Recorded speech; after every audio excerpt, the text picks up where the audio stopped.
Good morning, everyone. We will start pretty soon. We're just waiting for a few more people to come in, so hang tight.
Actually, Fred, if you're ready, you can start so we can start with housekeeping.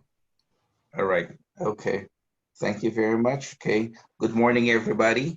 Okay. Welcome to the first of the webinar series that we are hosting here at the Chancellor's Office. My name is Fred Uy, and I'm one of the directors at the Educator Preparation and Public School Programs. Okay. I just would like to remind everyone that this is the first, as I have said earlier, and there are 3 more that will be coming soon. Okay, the second one will be held next month. I'm sorry, okay? And then the other 2 will be held this spring. More information will be sent to you, okay, with regard to all these webinar series.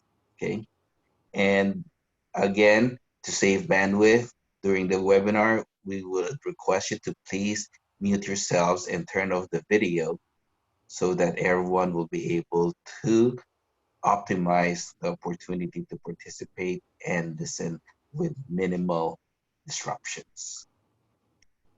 With that said, let me give the floor to the facilitator of this webinar, Dr. Mark Ellis from CSU Fullerton.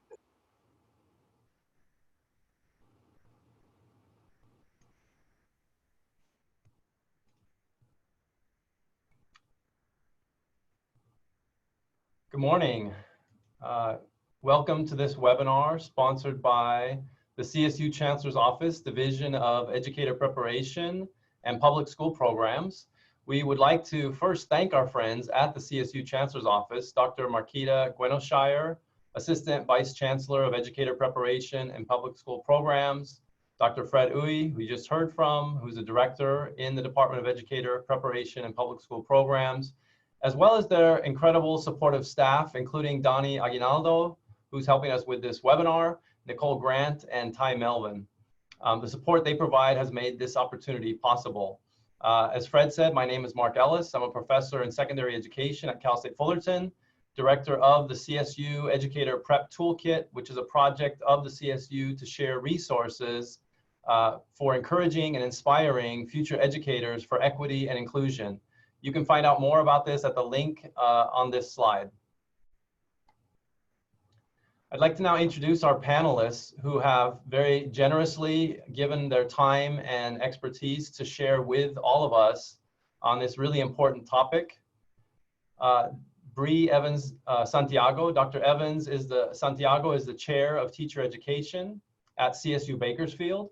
Her scholarship includes LGBTQ+ issues in education, an examination of FAIR Act resources and implementation within California schools, and is beginning to delve deeper into research concerning queer people of color. Daniel Sajinda, Dr. Sajinda is the acting chair of teacher education and liberal studies at CSU Stanislaus. His scholarship includes work examining the intersection of race and identity of gay Asian American men, including their experiences with K12 and higher education spaces and anti-racist teaching. Eric Casillas. Mr. Casillas is an elementary school principal in Bakersfield, California, and adjunct faculty at CSU Bakersfield, and has served on the California Commission of Teacher Credentialing. He is a promoter of sociocultural competence in the school setting and an advocate for EL students, bilingual education, and students in the LGBTQ community. Courtney Hoover. Ms. Hoover is an elementary school teacher of English learners. She's a graduate of CSU Bakersfield and now adjunct faculty for liberal studies and teacher education departments. She also helped start the Gender Rebels group in Bakersfield, a peer-to-peer support group for transgender individuals. And finally, Vincent Pompey. Dr. Pompey is the director of Youth Wellbeing Program for the Human Rights Campaign, where he helps youth-serving professionals promote the overall well-being of LGBTQ youth. Before joining HRC, Vincent was the project director for the Center for Excellence in School Counseling and Leadership at San Diego State University and spent over 10 years as a classroom teacher and school counselor. He earned his undergrad from San Diego State, teaching credential at Cal State Long Beach, and a doctorate from San Diego State. So with that, I'm going to turn it over to Binny, who's going to share information about the status and well-being of LGBTQ youth in California, with attention to intersections with race, to remind all of us why this topic is so important. Vinny? Thank you, Mark. Hi, everyone, and welcome. So happy to see so many folks log in today to join us for this really important conversation. I want to start with just kind of answering the question, why? There's a lot of hesitancy around LGBT inclusion in elementary, middle, and high schools throughout the state of California. And I find that it's typically, there's this fear or discomfort or lack of knowledge among K-12 educators. Many times educators don't necessarily even understand what LGBTQ means. They don't know how to dialogue with a parent or community member who's resisting LGBT inclusion work. And so I want to center us a bit to just look at the data. We as educators, we use data all the time, right? We collect data, we analyze data, we respond to data, we evaluate our practices to make sure that students are learning, right? Well, we know that students cannot learn if they're not feeling connected, and they're not feeling safe, and they don't feel cared for. So let's take a look at one resource that was released last year called the California LGBTQ Youth Report. Now, this report was co-produced by all of the professional associations. There's a little cutoff on the screen. Maybe it's just on my end, but there's some professional associations that are on the bottom of this resource that, again, co-produced it, including the California PTA. So for those educators that are a bit nervous about parent pushback, know that the California and national PTA both have very comprehensive resolutions and policies in support of LGBT inclusion in K-12 schools. But let's look at some of the data from this report, specifically listening to what LGBT young people in California are saying. If we go to the next slide, please. In California, LGBT youth, according to the LGBT Youth Report, 32% of them say that they always feel safe in school. That leaves a majority of LGBT young people feeling unsafe. And imagine a child sitting in a chair in a classroom, managing their safety, doesn't leave much room for them to really listen and comprehend what the teacher is teaching them, right? To prepare them for that exam they're taking, prepare them for that project they're working on, that paper they're going to work on. Only 10% of LGBT youth in California say that all of their school staff are supportive of LGBTQ individuals. Think about that. LGBT young people are required by law to attend school, yet many of them are attending school encountering adults in their lives that don't affirm or maybe even support their identity. 50% have been teased or bullied because of their actual or perceived sexual orientation or gender identity. And again, there's not enough educators in K-12 schools in California leaning into the work that's necessary to ensure that LGBT young people feel safe and connected. This work doesn't happen by itself. It takes a concerted effort by all educators to address the bias and stigma that lead to bullying type behaviors. And we have to address the bias and stigma associated with LGBT individuals and thinking about it using an intersectional framework. We know that individuals don't just have one identity, right? Some individuals have multiple marginalized identities. And we're going to talk more about that throughout today's training. Next slide, please. Again, navigating this understanding of intersectionality, which we're going to talk about in a moment, intersectionality just in general, and again, we're going to dig into this further, is a framework for understanding how aspects of a person's identity, such as race, class, ability, sexual orientation, overlap and create kind of different modes of both oppression and privilege. The data on your screen kind of reinforces this concept as LGBT youth of color experience both LGBT discrimination and racial discrimination. And think about if we truly support or want to support each individual student, then we have to provide them equitable opportunities to achieve your school district's vision and mission, right? Which means that we need to look at our policies, we need to look at our practices, we need to look at the curriculum and see if those policies, practices, curriculum are equitably benefiting each student and not creating obstacles for some. So you can see that LGBT youth of color have to navigate those multiple systems of oppression, both anti-LGBT discrimination and racial oppression. Next slide, please. Just a couple of more stats on well-being. 78% of LGBT students felt depressed or down. 93% said they had trouble getting to sleep. 45% indicated feelings of worthlessness or hopelessness. And we're learning in the data that LGBT young people are leaning on their peers rather than the adults in their lives for support, including issues such as thoughts of suicide, self-harm. Only 27% of LGBT young people in California say they feel comfortable talking with their school counselor related to, or around issues related to their LGBTQ identity. They're not sure which adults in their school or in their lives, whether it's their soccer coach, their parent or caregiver, their teacher, their school counselor, are they supportive, are they affirming or not? So they're rather going to their peers for that support. And we have to change that because we have to make sure that young people know they can turn to us for support. Next slide, please. Here's just some quotes directly from LGBT students in California around that difficulty finding support. I don't really talk about my identity with the school counselor because I don't know if they are accepting of LGBTQ people. None of my counselors make it obvious if they are accepting or not. So again, reinforcing that notion that LGBT young people really need to know without a doubt that you are affirming, that you are supportive before they're going to disclose something so personal as who they are. Here's another quote from a student in California. What makes me feel more comfortable is if they have a sticker or poster to show that they are supportive of LGBTQ people. Let me show you a visual that's in the California LGBTQ Youth Report. So all of those professional associations all said, we want our logo on this visual aid that can be put on a classroom wall, in an office of a principal's office, even on your virtual background if you're connecting with students in virtual ways. Items like this confirm for LGBT young people that you will be there to support and protect them, especially when they're in need or they feel unsafe. I'm going to turn it over to Courtney to talk a little bit about, oh no, not yet. Sorry, Courtney, I teased you. We're going to talk a little bit about the California Healthy Kids Survey, because I want to empower you to look at the data that you have within, that's available to you. You can go right on to the website there. You can click on state data. You can do specific data for just your school district.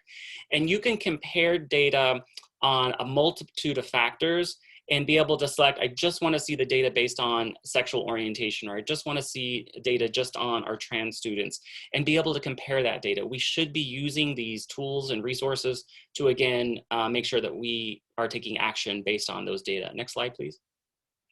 Here's just a quick snapshot of what I did in 3 minutes on that website. I quickly went on that website and compared three questions. Perceived feelings of safety or feeling very safe, experiences of harassment and bullying, and seriously considering suicide. Look at LGB students, look at our trans students compared to non-LGBT students. Again, we cannot ignore this data. We have to get the training that we need so we feel more comfortable, get the resources we need so that we can act and start addressing these disparities that we see. I think we're now going to turn to Courtney. Hi, everyone. I'm going to be reviewing sexual orientation, gender identity, and gender expression. But first, what does LGBTQ+ even mean? It means lesbian, gay, bisexual, transgender, and queer or questioning. And the plus indicates that there are many more identities. But within this acronym, there is gender identity and sexual orientation listed. Before we get to those terms, it's super important to understand sex assigned at birth. Sex assigned at birth is the determination made when a baby is born. So whether a baby is female, male, or intersex. And intersex is when an individual has aspects of both female and male anatomy. After the baby starts growing up, they start to realize their gender identity, their sexual orientation, and begin to express their gender. Gender identity is the personal sense of one's own gender. Some examples are cisgender, transgender, gender non-binary. This is a short list. There's many gender identities. Cisgender is when one identifies with their sex assigned at birth. Transgender is when a person doesn't necessarily identify with their sex assigned at birth. And non-binary is when an individual has a gender identity outside of the gender binary. For example, I am cisgender because my sex assigned at birth is female, and I feel female, so I'm cisgender. That's my gender identity. But that's different than sexual orientation. A person's emotional, romantic, and/or sexual attraction in relation to gender is sexual orientation. Some sexual orientations are lesbian, gay, bisexual, straight, queer, and this is a short list of many other sexual orientations. So I identify as queer, and my gender identity is cisgender. Many LGBT adults think back to their childhood and say, oh yes, my emotional attraction was toward other children who were the same gender as me.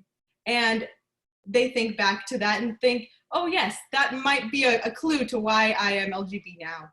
Gender expression is the personal expression of that gender. So behaviors, mannerisms, interests, appearance, how we dress, how we speak.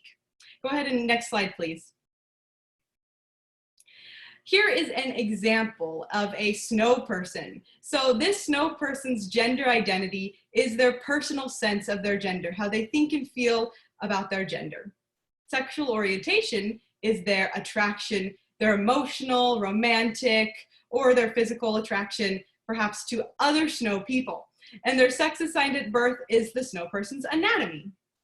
Gender expression is represented by the box. This is how the snow person represents themselves out in the world, how they express themselves. Gender identity, sexual orientation, and gender expression are extremely important for educators to understand in order to comply with the law. And I'm going to turn it back over to Vinny, who's going to explain why. Thanks so much, Courtney. Now that Courtney explained what sexual orientation, gender identity, and gender expression are, now I think we'll have a better opportunity to comprehend what the law is saying. So, and I'm not talking about like legal jargon per se, I'm talking about the law and policies actually refer to LGBTQ people using the term sexual orientation, gender identity, and gender expression. So let's look at protected classes, which are on your screen now. So California comes up with protected classes or characteristics based on data. So the data informs us of, are there particular identities or characteristics of individuals that are at higher risk for discrimination, harassment, and even physical violence? Notice that sexual orientation, gender identity, and gender expression are all listed as protected classes or characteristics in California law. Next slide, please. Now this connects directly to our ed code in California. So you can see 220 that sexual orientation, gender identity, and gender expression are explicitly listed here. So although I mentioned earlier that sometimes K12 educators can hesitate doing this work because they feel uncomfortable, they have a lack of knowledge or awareness, or they fear community or parent pushback, we can't ignore what California law says, right? Our ed code says that we have to ensure that LGBT individuals are not subjected to discrimination. Well, that requires us to address the bias and stigma associated with LGBTQ identities, which then means that we have to talk about LGBTQ individuals in our classrooms so that we can chip away at the bias. 515, or if you can go back a slide. 51500, this reminds K-12 educators that we cannot teach or speak with students with a bias against any of those protected classes or characteristics. And I wanted to acknowledge this because sometimes LGBT students will tell us that they heard the bus driver say something about something against LGBTQ equality, something about a student who had two moms, for example, a teacher who may have taught a lesson with a bias against trans service members, for example, right? Now, educators in K-12 public schools in California can certainly have a personally held belief or a religious belief against LGBTQ equality, but the law states that we can't, as K-12 public educators, speak or teach lessons that have a bias against the LGBTQ community. Next slide, please. Let's look into some individual laws. The first law on your screen is SES law. Now, this requires that all K-12 public schools have an anti-bullying policy. And within that anti-bullying policy, it must be enumerated. Enumeration just means that we have to explicitly list all of the protected classes and characteristics within that policy, including sexual orientation, gender identity, and gender expression. It also requires that K-12 public school personnel must intervene in all acts of bullying, including the bullying of LGBTQ students. So no longer could an educator say, I didn't make a teachable moment because my personally held belief is against LGBTQ people, right? This requires that K-12 personnel must intervene in all acts of bullying, including anti-LGBT bullying. The second law, the Fair Education Act. This requires that our K-12 public curriculum and textbooks are LGBT inclusive. This means we're talking about the positive contributions of LGBTQ Americans. We're talking about respect. We're celebrating diversity, including LGBTQ individuals. And while we're doing that, again, we're kind of chipping away at the bias and stigma, right? Because we know that if we don't address the bias and stigma, then harassment, bullying, and even physical violence will continue. Now, this Fair Education Act is not addressing sexual health education. That's not what we're talking about here. So I want to make sure it's clear that within the Fair Education Act, parents do not have a right to opt out of their child participating in a lesson, for example, as second grade teachers teaching a book on families. And within this book are multitude of different family structures and customs and cultures, including a family where there are two moms or two dads. That parent couldn't say, I want my child pulled out of that lesson, because the lesson should be LGBT inclusive. As long as we're not talking about sexual organs, sexual functions, or HIV/AIDS, parents cannot opt out of that curriculum. The next one is a little bit different. So the last one on your screen, we are talking about sexual health education. So what the law says is that, well, this is part of the California Healthy Youth Act, or AB 329. This mandates that all public schools include comprehensive sexual health information that's inclusive of all sexual orientations and gender identities, and that discusses HIV prevention and education in their sexual health curriculum. Now, this is for secondary schools, so middle and high schools. One caveat with this law is that if you are an elementary school district, or you're in an elementary school and you do provide some form of sexual health curriculum, maybe it's family education or puberty education, it honestly doesn't matter what you call it. If you choose to at the elementary level, it has to comply with this law. So it has to be LGBTQ inclusive. Now, with this last law on your screen, parents do have the right to opt out of these lessons when we're talking about sexual function, sexual organs, or HIV/AIDS. Next slide, please. The School Success and Opportunity Act, this is AB 1266. Now this, before this law even came to be, transgender and non-binary students were already protected, right, from discrimination. But we were realizing in K-12 schools in California that there was an inequity about what one trans student was experiencing in one school district or from one school site to another. And so we passed this law to make sure that it outlined the guidance for K-12 schools in California when working with transgender non-binary students. So this law says that all trans and non-binary students have the right to participate in all school activities, including access to facilities that match their gender identity at school, or where they feel most comfortable and safe. And again, this includes access to restrooms and locker rooms, being treated consistent with their gender identity in school activities and sports, overnight field trips. Transgender students also have the right to request that their unofficial student records be updated. So that their unofficial student records by way of gender marker, for example, for some trans and non-binary students, or their name. Now they can do this with or without parental knowledge, with or without parental support. And the reason is because there's a lot of data out there that LGBT young people LGBT young people in California, a very small minority of them are actually out to their parents or caregivers. And when you look further into the data, you can see why. They are fearful that they will be rejected or experience physical assault, harassment by their parents or caregivers, or even kicked out or tossed out with no place to go. And sadly, it happens often where LGBT young people are kicked out from their parents or caregivers and living on the streets. When we look at the homeless youth population in the United States, 40% of them identify as LGBTQ. So we have to make sure that students feel supported in school so that they can just focus on their learning. And we do that and protect their confidentiality by allowing them to socially transition and be treated consistent with their gender identity in school, even if their parents or caregivers are unaware or unsupportive. The last law is the single-user restroom law that I want to chat about. And now we changed the law about 3 years ago to say that all public restrooms where it's a single-user restroom, meaning one toilet, one sink, one person goes in and locks the door. Typically, there would be two right next to one another, and there would be a male sign on one and a female sign on the other. In public places, including K12 schools where there's a single-user restroom, those signs need to come down and new signage needs to be displayed that represents that restroom, that single-user restroom as an all-gender restroom. What's important to note here is this is not a transgender or non-binary restroom. This is a restroom for any individual of any gender identity who feels most safe or most comfortable using a restroom for just one person. So again, when this law passed, I got some calls from some school counselors or even some parents of trans kids saying that they were being forced to use this all-gender restroom. Students who are trans or non-binary can use the restroom that matches their gender identity or where they feel most safe. If they feel most safe or most comfortable using the single-user restroom, then absolutely. But we as public educators can't force them to use these restrooms because we as the adults in the student's life feel most comfortable with that option. Next slide, please. And then a few federal laws that I want to bring to your attention. The Equal Access Act. I get a number of calls from educators in California saying that they were wanting to support students starting a GSA or a Gender and Sexuality Alliance, and the school principal or the school board or the superintendent said, you know what, we're not going to allow that club. It's going to cause too much controversy. Students have a right to start a GSA, and I want to make sure that that everyone knows this is federally protected.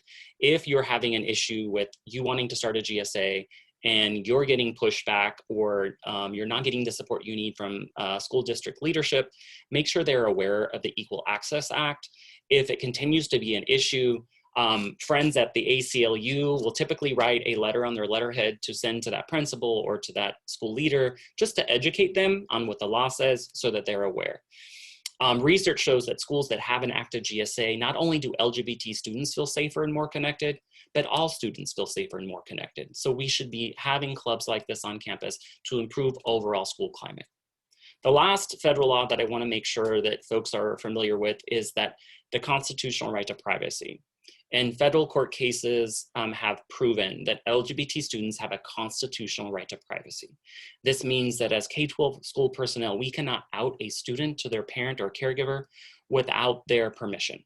We can't force them to give us permission either, right? So students have a right to be out and open about their LGBTQ identity in school and in all school activities. We do not out them to their parents or caregivers again, without their explicit permission. We also shouldn't out LGBT students to other staff members without their permission. Some students may just come out to the school counselor, and that's the only adult in the school that they wish to know. Students have that right to choose who knows, who doesn't know, when to tell folks and when not to tell. Next slide, please. I'm going to turn it over to Bree to talk a little bit more about intersectionality. Thank you. Good morning. So I am going to dive in based on our title, right? Thinking about how a person that identifies as LGBTQ+ can also have all of these intersectionalities. So what I wanted to first look at and discuss is the idea that intersectionality came from Kimberly Crenshaw, and you'll hear from her on the next slide for a quick little video, regarding feminist theory and anti-racist politics. There's the idea that one person can be oppressed or marginalized in just one way, right? If I'm a woman, I may not receive certain benefits or equal pay, right? But then if I'm Black, then there are other issues, maybe pay, maybe even getting the job, right? So we look at the idea that one or the other. But what Kimberly Crenshaw was stating is that you cannot keep separating these. When people identify, they have more identities that make them who they are. And if you take that and think about oppression and the levels beyond that, we come from a heteronormative, cisgender, white male perspective. We are further away from that, and the further away you get, then the more oppressed you may feel and be. The more marginalized you might be in specific situations. So taking it to even look within the K12 settings, that happens. Our intersectionalities are absolutely on the forefront. Soon you'll hear from all of the panelists who will be able to talk about that a little bit more. But I want to look at this second bullet that I have, where it's talking about being stacked on shoulders. Crenshaw is saying that there's this idea that we are stacked upon stacked upon stacked. And if there are more oppression for some versus others, then you are lower in that stack, right? You're pushed down even further. And so to think about all of the different situations that can happen on a daily basis. And I don't want to get into it too much. I'm trying to refrain from giving examples because we'll be able to share that. But I want you to just think about that, even within yourself. How do you identify? Where do you intersect? Where are these crossing lines? And that visual there just shows, and of course it has people, but just looking at the lines within the streets. I identify this way, but then also this way. Do those connect here? Do I have to put one on the forefront more often than other times? When I'm with these people, this comes out. When I'm with these people, this comes out. But sometimes our intersectionalities are visible. They're visible, and we'll talk more about that in a second. So on the next slide, you'll hear from Kimberly Crenshaw, just a quick little snippet of what she believes.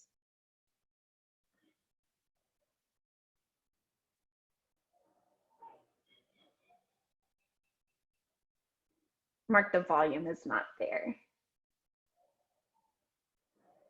We had this practice and rehearsed, it was there, so give us a second. Intersectionality is just a metaphor for understanding the ways that multiple forms of inequality or disadvantage sometimes compound themselves, and they create obstacles that often are not understood within conventional ways of thinking about anti-racism or feminism or whatever social justice advocacy structures we have. Intersectionality isn't so much a grand theory, it's a prism for understanding certain kinds of problems. African American girls are 6 times more likely to be suspended than white girls. That's probably a race and a gender problem. It's not just a race problem, it's not just a gender problem.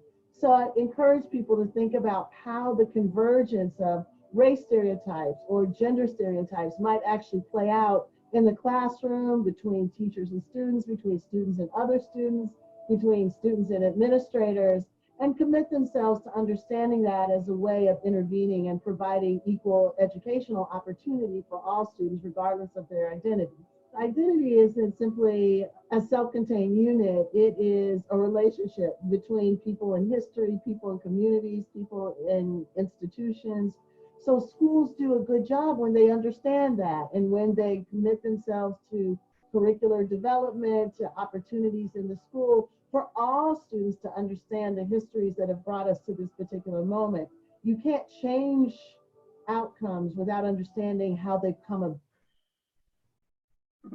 Thank you for that. And before we, oh, go ahead, that's fine. So before I start on this slide, I wanted to just emphasize the idea that she is referencing within the classroom. We come to our classrooms with biases up front. We know that. We talk about implicit biases, and that's a whole nother webinar in itself. But because of that, we need to take the time to learn and understand people. We want to provide that access. We want to provide the space to celebrate, not just tolerate. And so that's a big part of what she's saying. All right, so then the next part that we wanted to get into was she mentioned PRISM. And so I actually received this visual from Dr. Kia Darling-Hammond this week, and I said, oh my goodness, this fits perfectly with what we're discussing. So recently, looking at this PRISM that we have in this visual, It's taking the trans person's perspective.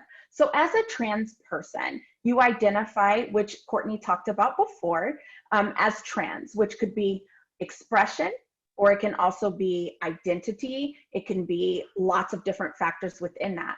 And because of that, the prism connects with so many other parts of your life, parts of your identities. We look at race, yes. We look at ethnicity, but there's also class, language, religion. So LGBTQ plus folks have all of these things as well. They don't just identify as, LGBTQ. That's one entity of their identity. And we need to really think about that and be able to understand a person as a whole, just like we do with everyone else. This is one more piece of their identity that's added to their prism. And what will we as educators do about that? All right. So next, what we're going to do is take it a step further to discuss our own intersectionalities as a panel. And what we are going to do with that, and I want to share this with you before we move on, is taking kind of the perspective of vulnerability. So if you're familiar with Brene Brown, or even my text, we talk about these things that affect us or that we've experienced, but then at the same time, we want to teach from it.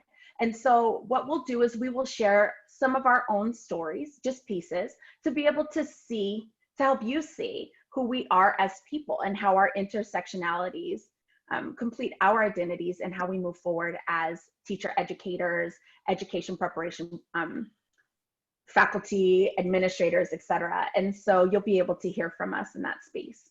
So I am going to begin, so we can go ahead and go to my slide. And this is me, and I put that title at the top. Who would have thought? As I grew up, you see me in this first picture, I'm finger painting. I'm this little child just having a fun time in the backyard with my cousin. I think those are my mom's feet over there. And I'm just this cute kid, the first child, little girl, and just having a good time. The next picture is my, sorry, I laugh at how silly I look, but my senior picture. And so I wanted to address that because during this time, so we're looking at two different spaces, but as educators, I want you to see that for a reason. So during this time as a high school student, going into college or what have you, I was struggling with my identity. At this time, I was actually at a predominantly white high school, and then later moved into predominantly white college. And during that time, I already had to struggle with my Black identity. Being a person of color, many times that color is there. So automatically I had to step into that identity. But what people could not see was my queerness, my curiosity to finding females attractive and what that looked like. And so during this time, there was a lot of struggle for me. And you saw what Vinny said about feeling sad, about feeling suicidal. All of those things happen with teenage years and even elementary now. And so I wanted you to see both of those pictures to understand no matter where you are in the education realm, you have people that might experience something, and we need to think about that. But then I wanted to move on to, and I shared this picture. This is my mother, my father, and my spouse. And it's really important to me because my father once said to me, so what now? What are we going to do now? Personal part of this is 10 years of acceptance it took for my father to allow me to spend the night at his home. 10 years. And so, but that's kind. Here he is at my wedding. And when he took my arm, he bawled. And I said, why are you crying? And he said, I never thought I'd be able to see you get married. We did get married in 2013. Very thankful for that law that went through where no matter where I was, I would be able to be married. But at the same time, that was something that bothered him as a parent. So I want you to see and understand this perspective from me, to understand that at one time I would have been in one of your classrooms. At one time I would have been one of your teachers at your schools. And now I'm in a faculty position. So what does that mean for me in the experiences that I've gone through with those intersectionalities of being a person of color and queer? And next slide, please. this is just a quick visual of some of my identities. And the reason why I have some larger is because I identify as Black, and you see that. I identify as a cisgender woman, and you see that. So those are identities that I always take to the forefront. But there are a lot of other pieces to my prism that take place where I need to continue to think about and move toward to be able to be who I am. And that's what I'm asking of you as an audience to consider and think about a student, a person as a whole, and all that they bring to their prism. So next we will have Courtney share. Hi everyone, my name's Courtney Hoover and I'm an elementary school teacher, and I'm also faculty for CSUB's Liberal Studies and Teacher Education departments. I got my bachelor's degree, my teacher's credential, and my master's degree from CSU Bakersfield too, and I had the best time in college. This was where I was able to first start exploring my sexual identity and my gender identity. I got the courage to look up the LGBTQ+ club on campus, and I attended, and you can see here in this picture is my partner Emerson. He was actually the LGBTQ president of the club, and we're still together today. So I'm so glad I made the leap to go to that club meeting, and it changed my whole life. So after that, I identified as queer, cisgender woman, and I graduated from CSU Bakersfield. I was ready to take on the world of elementary school teaching, but I was in a very conservative environment. And as a queer woman of color, Hawaiian and Jewish woman, I found myself in situations that were not ideal.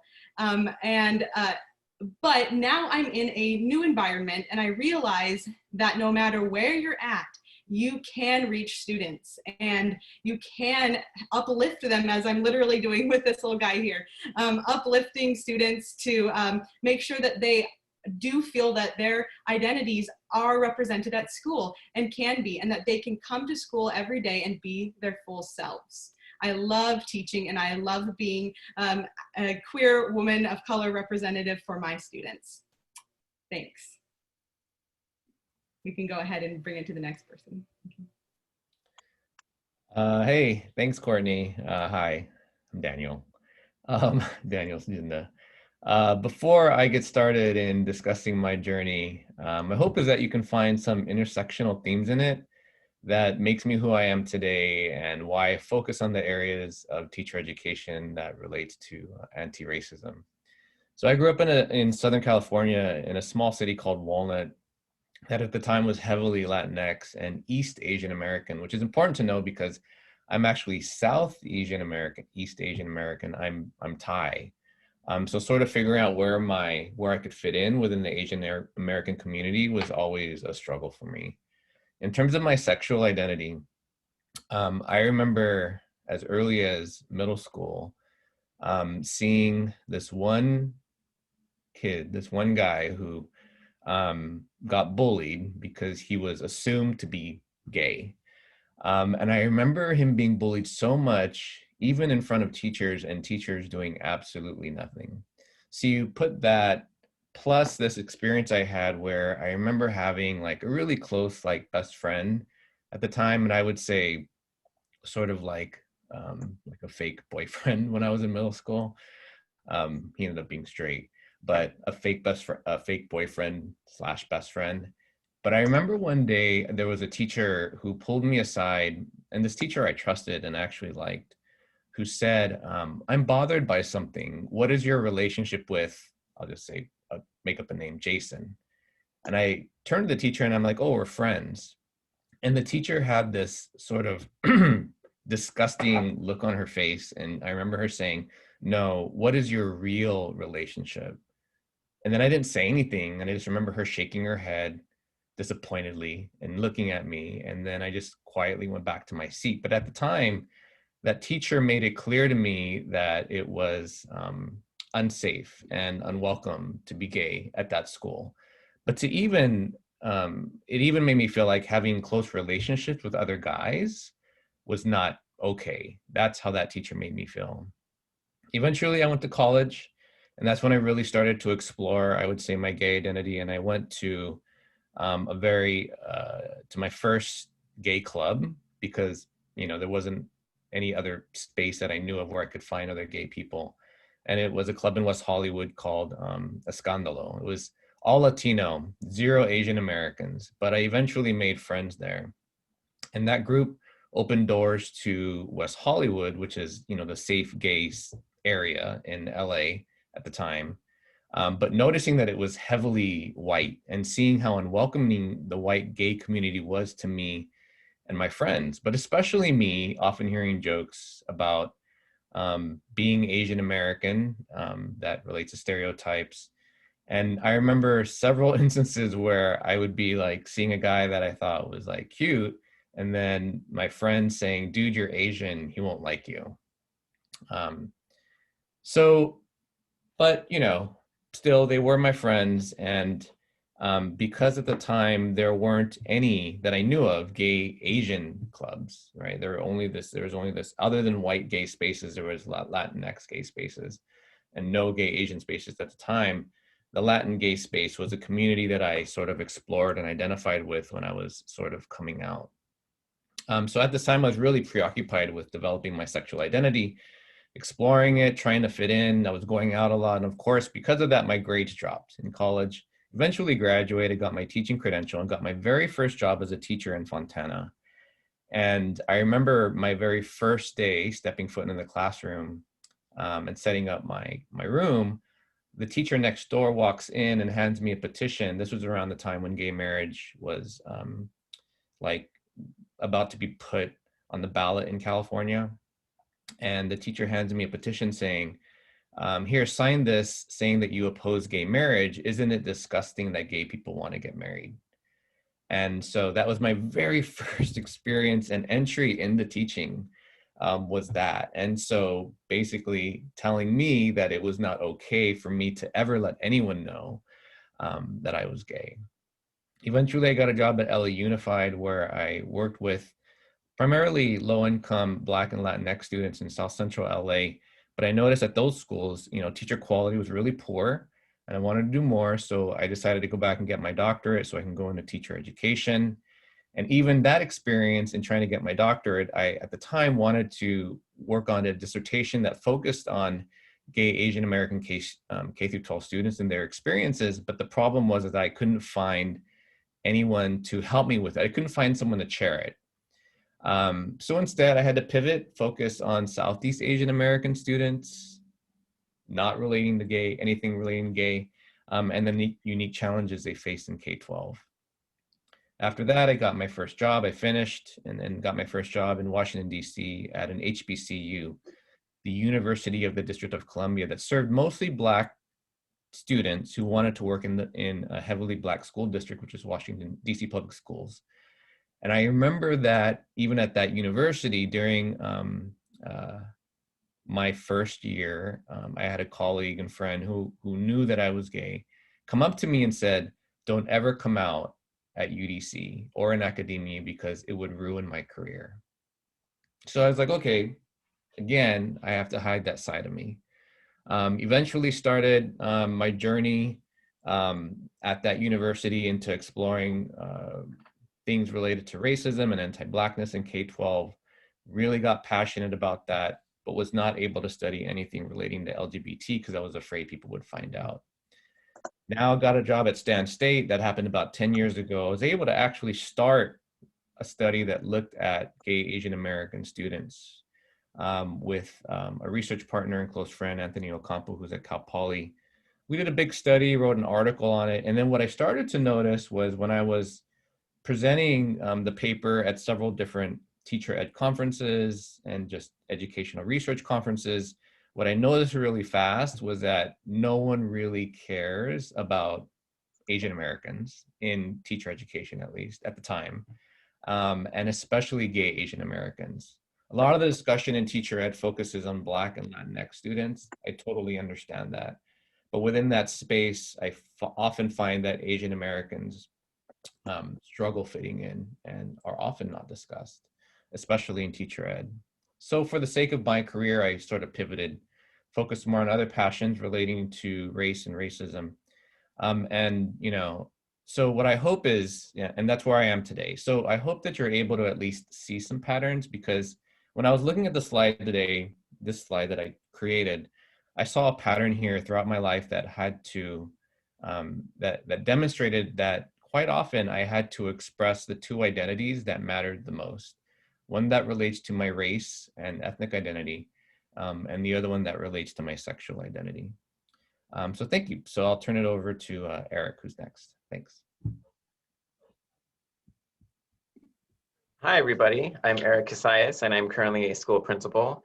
I'm a little nervous as I'm talking to the screen because this is actually probably one of my first times like really publicly sharing this in this platform. So thank you for listening and for following along with my narrative for the next couple of minutes. When we thought about the graphic for intersectionality, I figured I would use my principal's office that I use here. And also this is the same one that I use for my CSUB classes that I adjunct teach as well. So I'll begin here. And it begins a lot with my cultural nationality. And my parents are from Colombia. So I represent the Latinx community. And parents of immigrants, you know, they want the best for their child.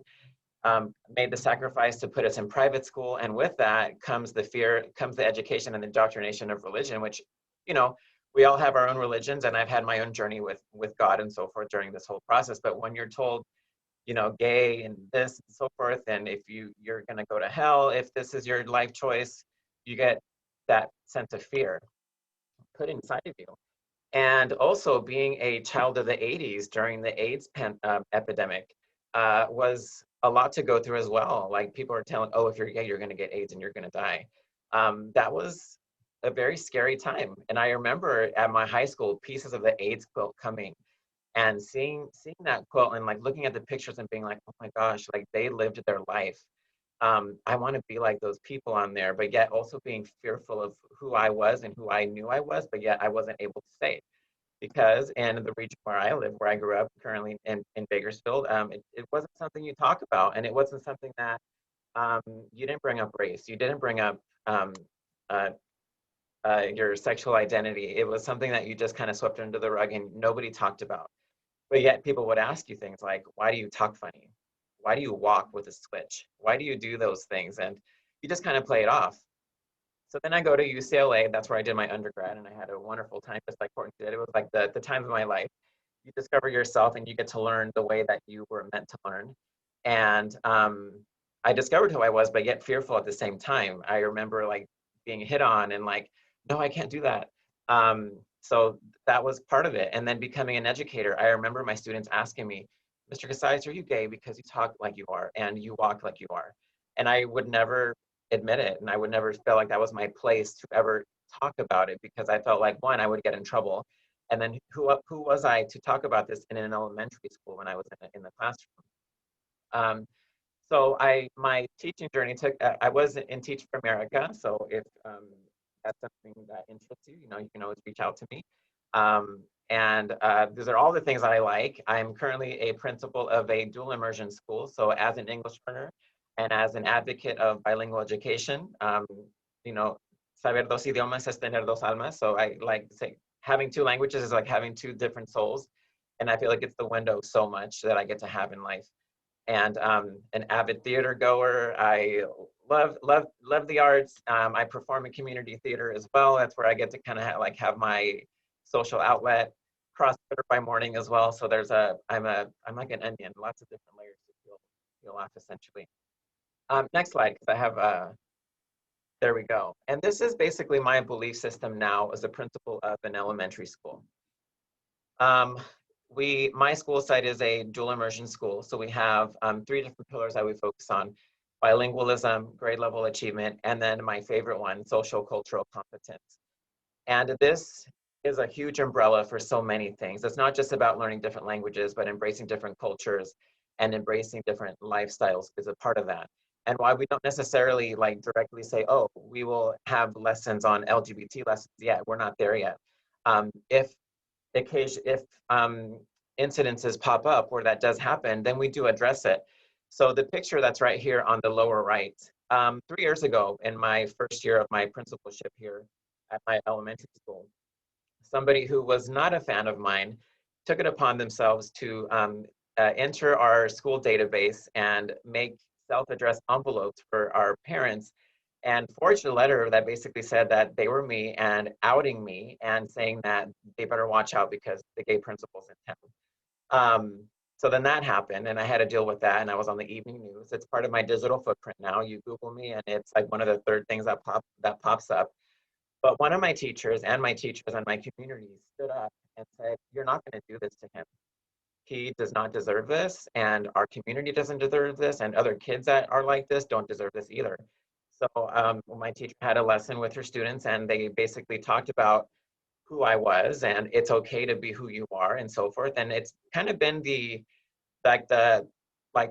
normative now that at my school and at this elementary school, you get to be who you are, linguistically, the way that you are represented by your family, and we honor that. And with that on the upper right, my sweater there, we are the Gritty Vikings, and we focus on hard work ethic. And things will be tough, and life is hard for many of us, especially now. And I feel like we have to be extra gritty, and we're constantly a work in progress, as I tell my students and as I tell my teachers all the time. And there's a lot to learn and a lot of vantage points to look at things through. So thank you for hearing my part of the story. And I believe we're going to go to questions now. Yes, thank you, Eric, and everyone for sharing those stories. It's so powerful. It's so important that we hear that and we understand the importance of this beyond the statistics that Vinny shared, which are also really compelling, but to hear the stories makes it even more so. So what we're going to do is have a panel discussion around this topic of LGBTQ+Race and K12 teaching and learning. And these questions were generated by the panel, and they're going to share some thoughts, but we also recognize that there's a lot of experience and expertise among those of you participating in the webinar. So you're free to share some of those ideas as well. If you have questions that you want to raise, you can either raise your hand, like there's a function in Zoom, you can do that in the participant window, or you can post something in the Q&A and we will see that. I can't promise we're going to get to everything. We have about 30 minutes left, but we will do our best. And then if there are questions, we'll try to answer some of those from the participants as well. So let me jump to the first question, which I'm going to ask Bree and then Vinny to be the first to respond to. What does it mean to create an inclusive environment in school for LGBTQ staff, students, staff, and families? And how is this different from being merely tolerant? We both kind of covered this a little bit, so I'll add that the idea behind tolerant. So a lot of the research that I have and that we're providing any of that for you later. There are so many resources out there, almost to the point where it's a trend for now. So it's almost like no excuse. There is stuff out there for you. And so that being said, there is, something that's really important to me is going beyond the idea of being tolerant, just allowing someone to be in that space. Creating an inclusive environment, there are things that we could do right now that can help with tomorrow, next week, Monday, when you go into class. And we'll talk about those a little bit more later. But the idea that Eric shared, just being who you are, letting people see that you're a loving, caring person too, letting people see that you appreciate, you celebrate people for who they are, looking at assets, right? Looking at what everybody brings to the class and brings to the space, whether it's at an academia level or not. And going beyond just tolerance or accepting someone for who they are. Celebrate diversity, literally. Celebrate what we can bring to the table, because I'm not just Black and queer, I'm smart too. I'm a doctor of education. You know what I mean? So like allow us to be able to share within a classroom conversation, allow the kids to know that they have a voice as well, whatever that looks like in your different spaces. So Vinny, if you want to add anything. Yeah, that was great. So I just add that really thinking through the policies that your school district has, I went over the California laws, right? So we have to have LGBT inclusive policies.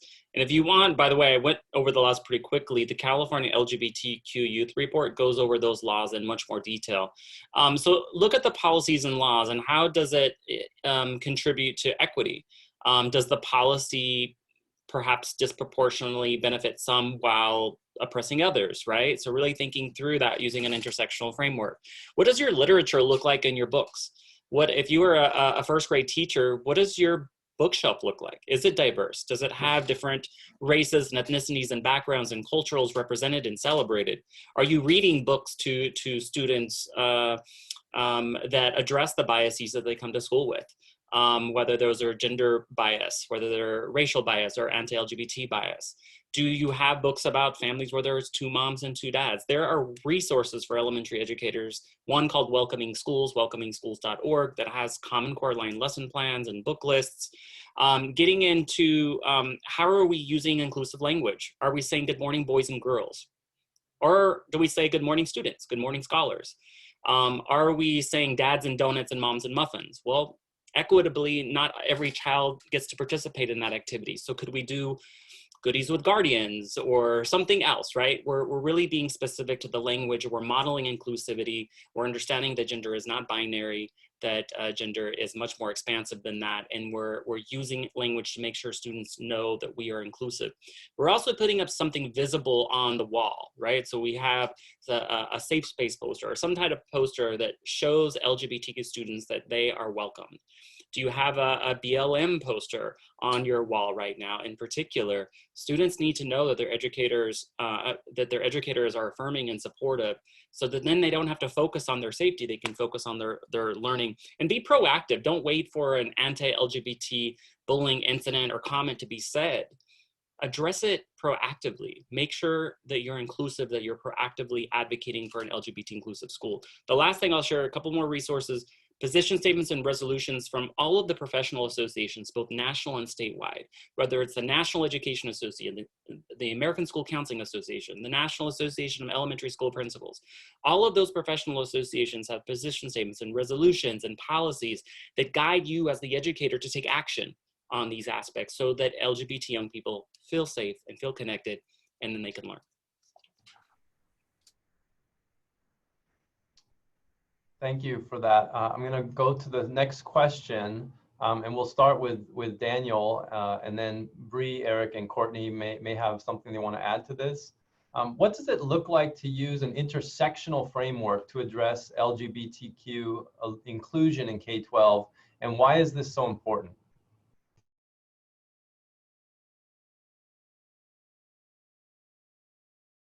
Sorry, I was muted. So within K12 specifically, I'll say that I'll give a really good example, I think. And one is that I think that currently K through 12 teachers are spending a lot of time and effort in thinking about how to meet their underserved student populations. And specifically, and historically have tried their best to address the assets and needs of, or particularly the needs of English learners and students who have special needs. But I think that specifically when it comes to those two groups and other underserved groups, I would say that when teachers think about them and think about how to meet their needs, they only see them as that one identity, as either being an English learner or being a student with special needs. They don't understand the complexity of what it means to be, for example, an English learner, a student with special needs, or an undocumented student, while also being part of the LGBTQ community, and the sort of nuances and challenges that they face because of that intersectionality. I think that in education, we tend to silo groups of students into like, this is what this group needs, this is what this group needs, and this is what this group needs, without really thinking that, oh, well, you have these students who also belong to all these different other sort of siloed groups. And how do I actually get to thinking about those other identities, And so I think that that becomes a challenge, and I think that some of that stems from the way that we train teachers in teacher education. But I think that that's just one sort of example that I notice. Bree, Eric, and Courtney, what do you guys think?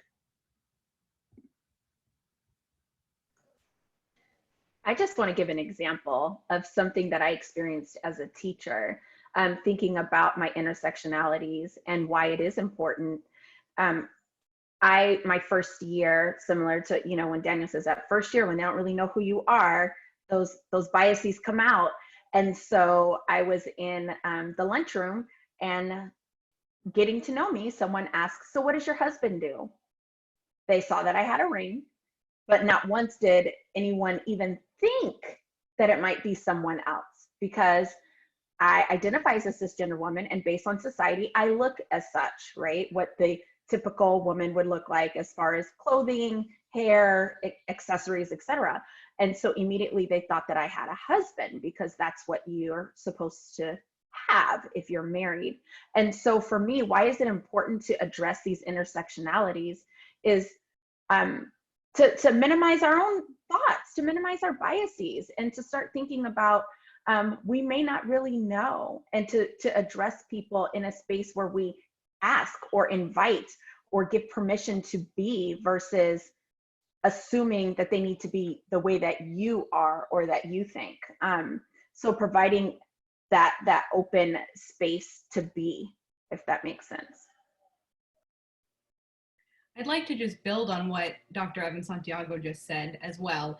We often hear this idea of coming out, but an ally and a teacher has to do the work to invite in, the inviting in process. How are we as teachers making sure that our students can come to school each day and feel like they can talk about these topics? Are we reading books that intentionally address LGBTQ or diversity? Are we giving students the platform and the opportunity and the language and structure to speak about themselves and explore these topics for themselves?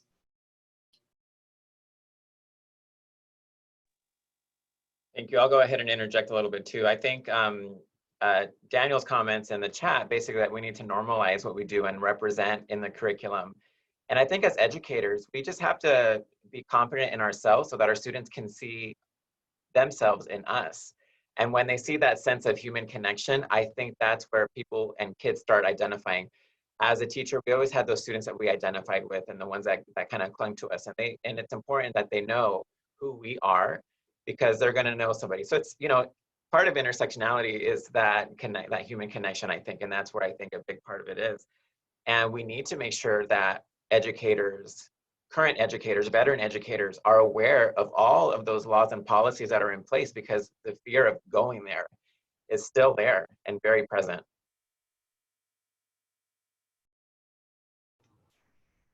Thank you for that.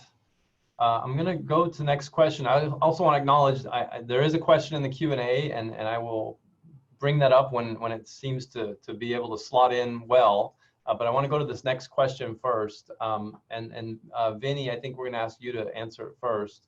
And then Eric, what are some strategies and resources for educators, pre-service and experienced, to use as they think through what it means to create LGBTQ inclusive and anti-racist learning environments? Yeah, thank you. I think one thing we've been talking about, that the hesitancy to do this work. I'm not the only one that's mentioned that, right? And I know there's some folks tuning in that feel like there is this fear around leaning into both anti-racist and LGBT inclusion.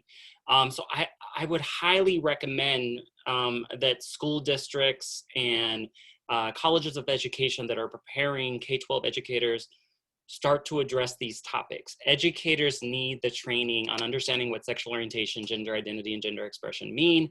How do we make teachable moments when an anti-Black comment is made, when a racist comment is made, when a biased comment is made against a family that has two moms, or against a student who is undocumented, or whatever, fill in the blank, right? sometimes what educators will do is, like, if they haven't had training and they don't feel like their school district or their supervisor will be supportive, is they'll maybe say 1 or 2 words and then dismiss the subject. And just doing that actually creates a bias. It reinforces the bias that something that was said is wrong, right? Or maybe those people with those identities are less than. And so I think it's really, really critical that school districts and pre-service education are providing the training, the skills, and a list of resources so that educators understand this should not be done as reactive, right? I'm going to react if I hear an anti-Black statement. I'm going to react if I hear a negative comment about someone's skin color. I am going to be proactive in making sure I'm addressing these topics head on, that every day I'm working to address bias and stigma associated with the multitude of identities that are representative of our school and outside of our school, right? Curriculum should be a mirror and a window into our children's lives. We have to prepare these kiddos for the global diverse world they're going to live in. And let me tell you, if one of our high school graduates goes to work for Google, I'll just give one example, and they in their school failed to address their racism, their sexism, their transphobia, and their boss just happens to be a trans woman of color, if they kind of represent themselves with any kind of sexism, transphobia, or racism, they're not going to be sent to a school counselor for restorative justice.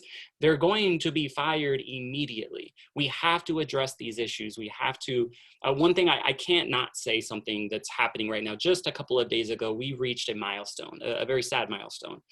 The highest number of trans women of color in particular, who have been murdered in this country in the last year. That is not because these individuals are trans. That is because individuals think of these lives as less than. And we have to address it in elementary and middle and high school to address the discomfort or fears that people have that look at people as less than. And that happens in K12 education. We have to get more comfortable with it. I highly encourage the professional development, making sure folks feel more comfortable to address these issues, and looking at the plethora of resources that are out there to help guide us.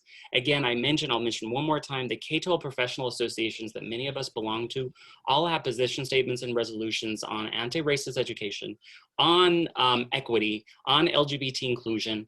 Lean on those, use those to guide us, and let's get over this fear of parent pushback. It will come. Parents are going to complain when we do LGBT inclusion work, but we can't let that prevent us from doing the work that is going to save and change lives and create the equity that we know we need to create for all of our students. Well said, Vinny. Preach. I loved that. That was so good, that last part. Well, all of it was. But you mentioned parents, and I was actually going to be my response. And part of the state funding for schools and part of LCAP funding, one of those legs is family and community engagement, and focus on the word community, right?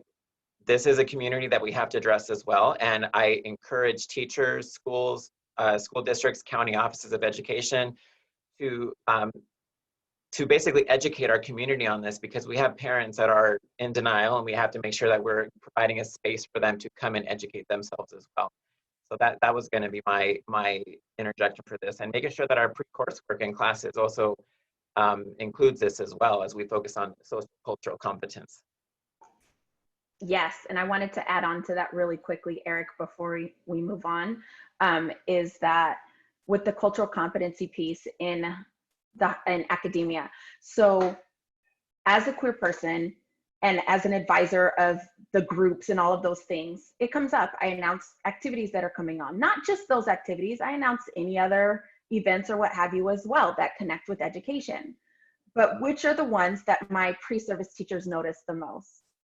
The ones that I identify with, because I have an agenda, because I am pushing, the queerness onto everyone way too much, right? Especially in education. Education, it is a very sticky space where people don't always feel comfortable. And they're like, oh, it's the kids, save the kids, when it's really us thinking of it way further than it needs to be. And as adults, I really encourage you, teacher educators and administrators, even to work with your teachers out at districts. Do some of those activities, put yourself in my shoes activities. Do some of those like privilege walks, crossing the line, figuring out what it means to have those privileges taken away. right? Or to have to struggle even more because you didn't have in the first place. I think that's a big place to start. And that even came today with our vulnerability with this type of talk, right?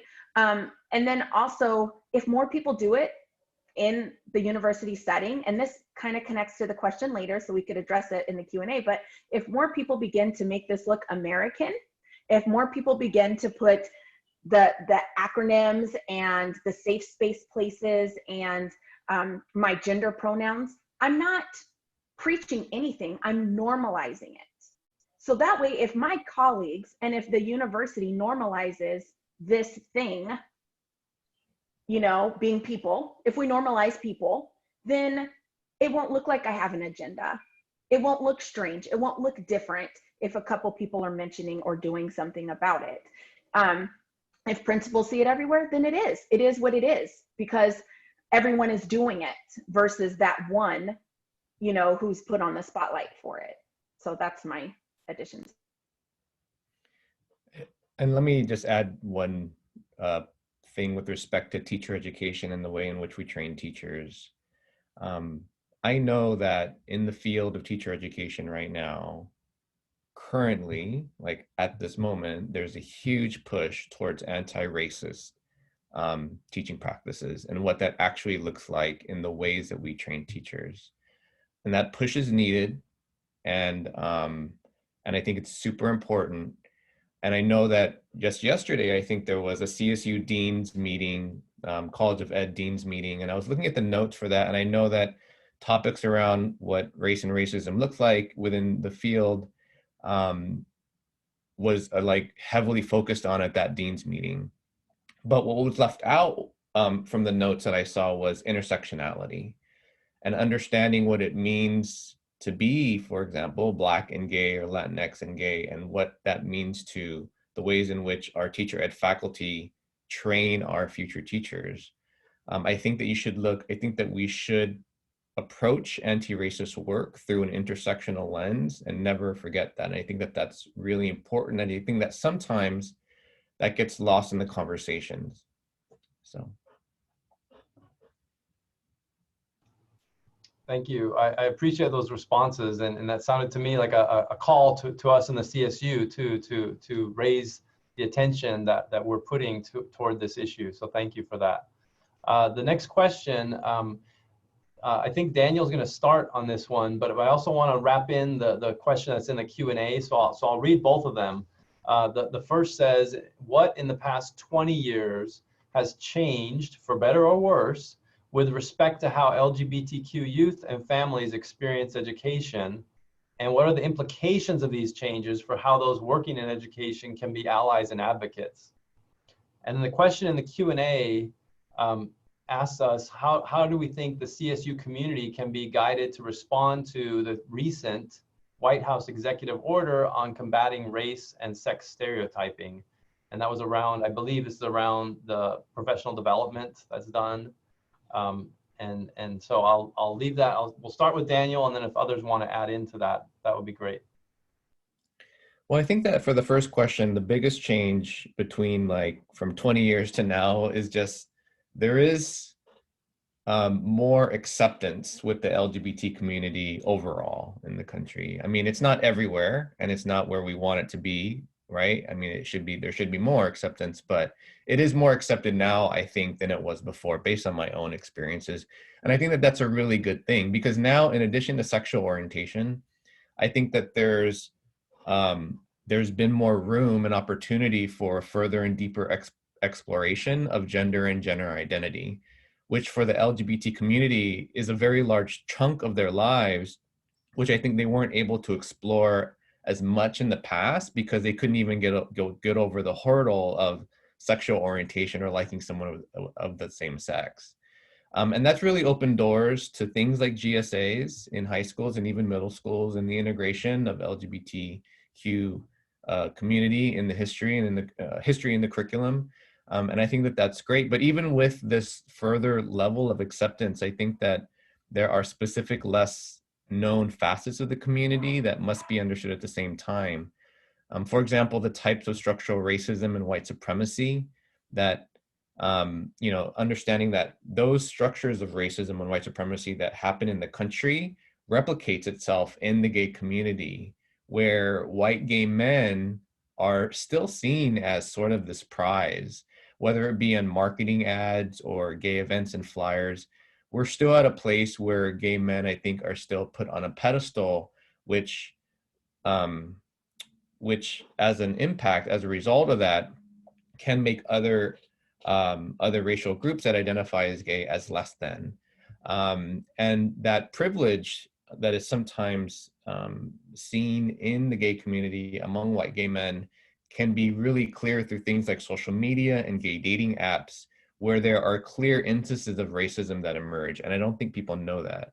In K-12 specifically, I think that teachers, even though teachers are more understanding and accepting of their LGBT students than they were in the past, I think again that they still are siloed, and teachers still think that LGBT students experience their lives the same exact way without thinking of the intersections, which I think is problematic, because for many, the exploration of LGBT identity can't move forward because many of these students are too busy reconciling their ethnic and racial identity and the challenges related to racism and oppression that go along with it. Another change I would say is that is important to note is that there are lots of spaces for LGBT youth to find community that didn't exist before. Online, especially through social media and through apps and through different groups, like in Facebook groups and so on.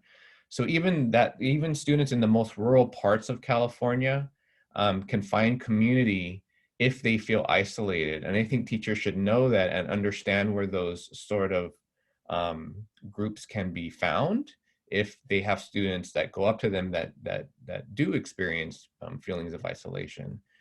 It's also important to note that even though schools are now more slightly accepting of LGBT students, K through 12 is still a heteronormative space where more apparent things like school dances are still heteronormative. But also when we think about relationships and the ways in which teachers talk to students about relationships and what relationships look like, because I think that sometimes those relationships operate from a straight hetero template, and that template doesn't always fit with the LGBT student experience. And finally, with GSAs, one last thing I'll say is that GSAs alone aren't enough, right? You can't just start a GSA at a school and be like, check, I'm done, I'm supporting the community, because what I have seen often is that students of color who identify as LGBT sometimes don't feel welcome in a GSA. I mean, when you think about it, if 84% of teachers are white and the GSA, that means that GSAs are more likely to be led by a white teacher. And sometimes students of color don't feel safe around that, right? Around white educators. So thinking about how the GSA can be a more friendly space to all students, I think is also something that we need to consider. Thank you. And I'm going to jump to question 6, just because in the interest of time, I don't want to miss that one. And then we'll have time to address a couple of the Q&A. But I want to go to question 6, which is, can you share some examples of classrooms and or school sites that have done well to create a culture of inclusion for LGBTQ youth, staff, and families? What are the strategies that help make this happen and would help make this the norm? I like the use of that word, more normative, rather than the exception. And I think Eric was going to start us off on this one.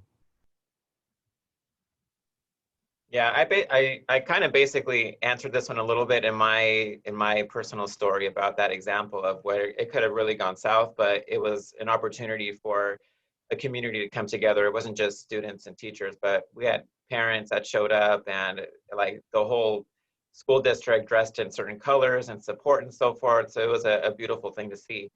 But again, I'll go back to the idea that you need to get your families on board as well. And when you have those parents who are supportive of this community and supportive of normalizing this, then we'll move the agenda forward a little bit, and then making sure that we can do that. So that's just my personal experience, but I haven't, in my region of California, it's still a pretty, Republican run town.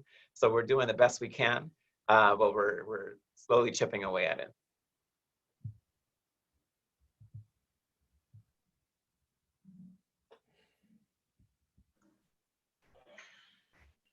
I'll go ahead and add. I was hoping, I don't know if Courtney has anything else to add to this as well. But I already said about making it a norm and just adding, Courtney and I were going to talk about some ideas or strategies. So just throwing that in there, providing text on the bookshelf, even if you're not advertising it, if it's there and someone picks it up, they pick it up. If there are posters that say all, everyone is welcome and it's the different colors and it's supported by the CTA, there you go. So there are lots of different ways. Having community circles and conversations, how often are you talking about all of these things? What makes you feel good? What hurts your feelings? And that's very elementary, but, just thinking in general, to create those community conversations like we do just at CSUB. Open it up, let people ask the questions. The last thing to say is we're gonna have to be uncomfortable.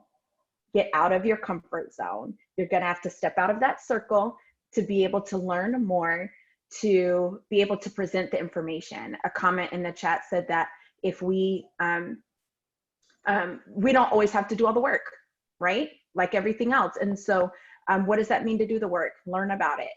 Ask the questions, step out of your comfort zone to be able to take a step forward for someone else.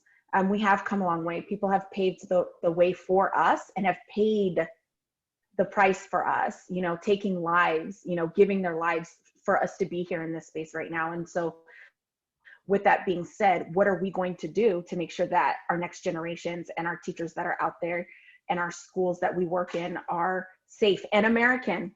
Very American, which is, including everyone all the time. I just keep adding that in there because I don't know how much more American we could be, but, just making sure that I address that. I don't know if Courtney wanted to add anything before you closed us out, Mark. I can talk to just one more thing. If you're in a school site that you just feel like you cannot talk about these topics, it's just you're a brand new teacher or you are a pre-service teacher and you're in your student teaching. There are so many ways that you can talk about these things if you are just not in that place where you can, where you feel like you can go all out. Some of those ways is that you can talk about differences and diversity in this kind of broader terminology, and you can hit many marginalized groups in that way. And another big thing that kept me going when I was in a place where I just felt like I couldn't say anything and I was all alone was that having a safety network around yourself is just so key. Finding other teachers at your school site who you think are accepting and talking to them, finding former professors or finding even activists on the internet, teacher activists that you can connect with is definitely how I survived my first few years before tenure.